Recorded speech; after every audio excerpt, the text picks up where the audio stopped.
KSRTC ಬಸ್ಗೆ ಚಾಲನೆ ನೀಡಿದ ಸಚಿವ ಎಸ್ ಮಧು ಬಂಗಾರಪ್ಪ.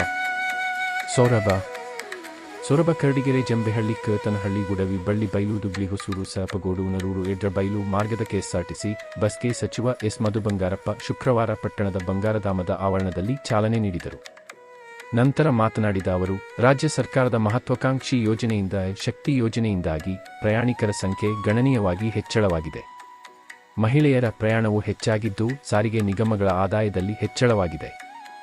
ದೈನಂದಿನ ಪ್ರಯಾಣ ವೆಚ್ಚ ಉಳಿತಾಯವಾಗಿ ಆ ಹಣವನ್ನು ಇತರೆ ಅಗತ್ಯತೆಗಳಿಗೆ ಬಳಸಿಕೊಳ್ಳಬಹುದಾಗಿದ್ದು, ಶಕ್ತಿ ಯೋಜನೆ ಪ್ರಯಾಣ ಅಷ್ಟೇ ಅಲ್ಲದೆ ಮಹಿಳೆಯರ ಆರ್ಥಿಕ ಸ್ವಾವಲಂಬನೆ ಹೊಂದಲು ಸಾಧ್ಯವಾಗಿದೆ. ಅಲ್ಲದೆ ವಿದ್ಯಾರ್ಥಿಗಳಿಗೂ ಅನುಕೂಲವಾಗಿದೆ.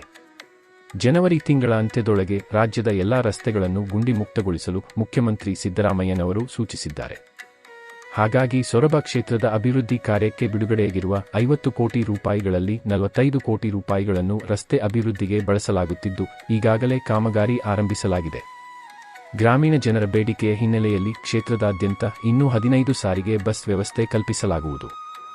ಈ ಸಂದರ್ಭದಲ್ಲಿ ವಿಭಾಗೀಯ ಸಂಚಲನಾಧಿಕಾರಿ ದಿನೇಶ್ ಕುಮಾರ್, ಚನ್ನಗಿರಿ ಸಾಗರ ಘಟಕ ವ್ಯವಸ್ಥಾಪಕ ಶ್ರೀಶೈಲ ಬಿರಾದಾರ, ಸಂಚಾರ ನಿಯಂತ್ರಕ ರುದ್ರೇಶ್ ನಂದೂರು, ಶಿರಸಿ ಶಾಸಕ ಭೀಮಣ್ಣ ನಾಯ್ಕ್, ಜಿಲ್ಲಾ ಗ್ಯಾರಂಟಿ ಯೋಜನೆ ಅನುಷ್ಠಾನ ಸಮಿತಿ ಅಧ್ಯಕ್ಷ ಚಂದ್ರಭೂಪಾಲ, ತಾಲೂಕು ಅಧ್ಯಕ್ಷ ಜಯಶೀಲಗೌಡ ಅಂಕರವಳ್ಳಿ, ಬ್ಲಾಕ್ ಕಾಂಗ್ರೆಸ್ ಅಧ್ಯಕ್ಷರಾದ ಡಿ ಅಣ್ಣಪ್ಪ ಹಾಲಗಟ್ಟ, ಸದಾನಂದಗೌಡ ಬಿಳಗಲಿ, ಪ್ರಮುಖರಾದ ಗಣಪತಿ, ಎಂಡಿ ಶೇಖರ್, ಕೆವಿ ಗೌಡ, ಶಿವಲಿಂಗೇಗೌಡ, ಕಲ್ಲಂಬಿ ಹಿರಿಯಣ್ಣ, ಶ್ರೀಕಾಂತ ಚಿಕ್ಕಶ್ಕುನ, ಅತಿಕುರ್ ರೆಹಮಾನ್ ಮತ್ತಿತರರಿದ್ದರು.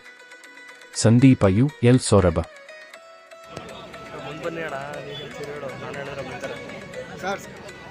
ಜಯಶೀಲ್ ಸರ್ ಚೂರು ಈ ಕಡೆ ಸ್ವಲ್ಪ ಮುಂದೆ ಬನ್ನಿ ಸರ್, ಚೂರು ಅಲ್ಲ ಮುಂದೆ ಬನ್ನಿ, ಕಾಣಲ್ಲ ಸರ್, ಕಾಣಲ್ಲ.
ಸ್ವಲ್ಪ ಸೈಡಿಂದ ಸ್ವಲ್ಪ ಗುರುಗಳೇ, ಸ್ವಲ್ಪ ಸೈಡು.